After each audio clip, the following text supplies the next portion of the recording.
सुंदरी जब विधवा हो गई तो उसकी सास और जेठानी उसे कोसती, गालियां देती। उसकी छोटी जेठानी को उससे सहानुभूति थी, लेकिन वह कुछ कह नहीं पाती थी। सास और जेठानी का विरोध करने की हिम्मत उसमें नहीं थी। सुंदरी के पति का बहुत बड़ा बाग था, उसका क्या होगा सुंदरी यही सोचती। पेड़ों और फलों की देखभाल करना उसने पति के साथ सीख लिया था, लेकिन फलों का व्यापार कैसे हो वह नहीं समझ पा रही थी। उसने कुछ लोगों से संपर्क किया, लेकिन पाया कि वे सुंदरी की कमजोर स्थिति का फायदा उठाना चाहते हैं। औने पौने में बाग खरीदना चाहते हैं। फलों की फसलें बहुत ही कम मूल्य पर लेकर अपने लिए भारी मुनाफा चाहते हैं। इन बातों से सुंदरी और भी चिंता में पड़ गई। बस एक जेठ थे घर में, वे अपनी खेती बाड़ी संभालते थे। उन्हें न बागवानी के काम का ज्ञान था, न ही उन्हें फुर्सत थी। सुंदरी ने अपनी बहन मुंदरी को फोन किया।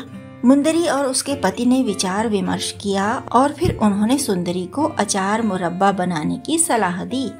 सुंदरी ने विचार किया, गांव की अनेक महिलाओं से पूछताछ करी कि उन्हें अचार मुरब्बे आदि बनाने का कितना ज्ञान है, और कारोबार में लगाने के बारे में भी बात की। सुंदरी का सहयोग करने के लिए मुंदरी उसके पास आ गई।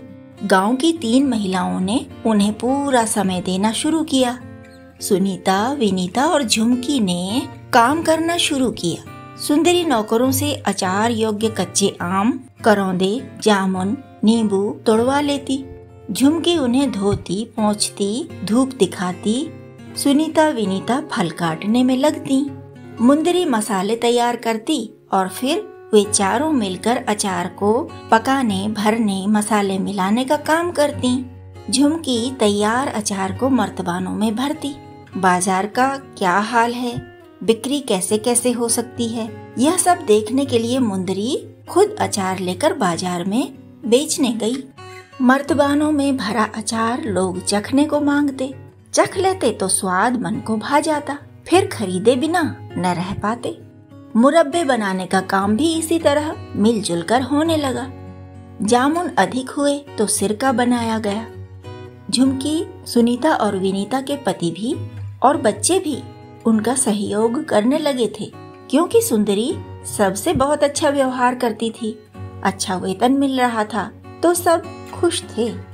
अचार की अधिक मात्रा बनती तो उन महिलाओं के परिवार के सहयोग से वह भी बिक जाता। घर का काम परिवार वाले खुशी खुशी आपस में बांट कर लिया करते। सुनीता, विनीता और झुमकी अपना पूरा परिश्रम सुंदरी के कारोबार को दे रही थीं।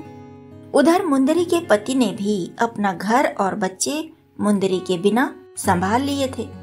मुंदरी कुछ पैसे घर भेज देती थी, उसकी सहायता से कुछ काम दूसरे लोगों से ले लिए जाते। सबका घर मजे से चल रहा था, कारोबार बढ़ता ही जा रहा था। सुंदरी बाग से फल तोड़वाकर छांटती बांटती। किस फल को पकने रखना है और पके फल कौन बेचेगा, कहाँ बेचेगा, यह सब वही सोचती। काम करवाने के लिए उसके पास 8 हाथ महिलाओं के थे और पुरुषों बच्चों के भी बहुत से हाथ हो गए थे। दिन भर पतीलों में अचार पकता, मसाले पिसते, फल कटते, धूप दिखाए जाते, बरनियों में अचार भरा जाता।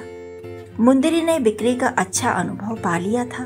फिर उसने सुंदरी के सहायकों को समझाया कि कहाँ कहाँ कितनी कितनी देर वे अचार की दुकान लगाएं ताकि अधिक अचार बिके।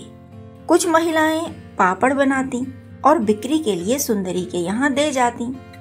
सुंदरी की सास और जेठानी ने बहुत कोशिश की कि सुंदरी के कारोबार का मजाक बनाएं, उसकी असफलताओं की हंसी उड़ाएं, लेकिन ऐसे अवसर उन्हें मिले ही नहीं। उनके तानों की सुनी अनसुनी करके सुंदरी अपने काम में जुटी रहती। अब उसके यहाँ सॉस और चटनी भी बनने लगे थे। दिन प्रतिदिन उसका कारोबार फूलता फलता गया। मुंदरी बीच बीच में कुछ दिनों के लिए अपने परिवार के पास जाती और फिर बहन के घर लौट आती। इस तरह सुंदरी के कारोबार में कोई ढिलाई नहीं हुई। सुंदरी के घर का हाल सुनीता, विनीता और झुमकी की समझ में आ ही गया था। वे तीनों कभी भी अचार का सामान खुला न छोड़ती, कोई न कोई सामान के पास बनी ही रहती, इसलिए कि कभी कोई हानिकारक वस्तु उसमें मिला न दे कोई। उन सब की सावधानी से कोई बर्बादी नहीं हुई। सास जेठानी मन महसूस कर रह जाती। हाँ, बस एक छोटी जेठानी थी उसकी, जो उसका कारोबार बढ़ते देखकर खुश होती थी और सुंदरी को प्रोत्साहित भी करती थी। जब आवश्यकता होती तो वह भी सुंदरी का सहयोग कर देती। इस तरह सुंदरी का कारोबार तो बढ़ता ही रहा, उसके लिए परिवार का सुख भी बना रह गया।